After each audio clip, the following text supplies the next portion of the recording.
అవును. విజయనగరం జిల్లా రాజ్యంలో లీగల్ మెట్రాలజీ అధికారులు తనిఖీలు నిర్వహించారు. రోడ్డుకు ఇరువైపులా ఉన్న పండ్ల దుకాణాలను, వ్యాపార దుకాణాలను పరిశీలించారు. పట్టణంలో పండ్ల దుకాణాలను తరచుగా వస్తున్న ఫిర్యాదుల మేరకు ఈ దాడులు నిర్వహించినట్లు లీగల్ మెట్రాలజీ అధికారులు దామోదర్ నాయుడు, బలరాం కృష్ణ తెలిపారు. ఈ సందర్భంగా సిబ్బందితో కలిసి కాటాలను పరిశీలించారు. తూకా సరిగా లేని కాటాలను సీజ్ చేశారు. 10 మంది వర్కర్లపై కేసు నమోదు చేసి జరిమానాలు విధించారు.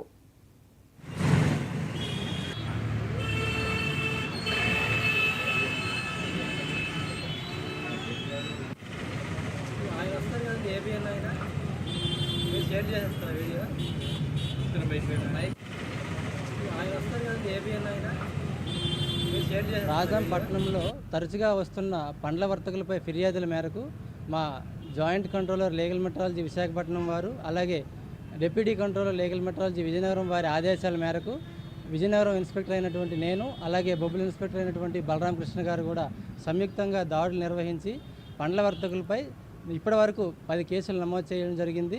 అదేవిధంగా ఈ దాడులు ఇంకా కొనసాగుతాయని తెలియజేస్తున్నాము. ఇప్పటి వరకు 10 మంది వర్తకులపై కేసులు నమోదు చేసి వారు వినియోగించేటువంటి తూనిక యంత్రాలన్నీ కూడా ఇప్పుడు సీజ్ చేయడం జరిగింది. అదేవిధంగా వ్యాపారస్తులందరినీ కూడా హెచ్చరించేది ఏంటంటే, ఇకపైన తూకంలో కానీ ఎటువంటి తేడాలు మేము మరలా గమనించినా, ఎటువంటి ఫిర్యాదులు మరలా మాకు అందినా సరే వారిపైన క్రిమినల్ కేసులు కూడా నమోదు చేసి వారిపై ఖచ్చితంగా కోర్టులో హాజరుపరిచి జైలు శిక్షలు అనేవి కూడా వేసే ఏర్పాటు చేస్తామని చెప్పి ఈ రకంగా హెచ్చరించడం జరుగుతుంది.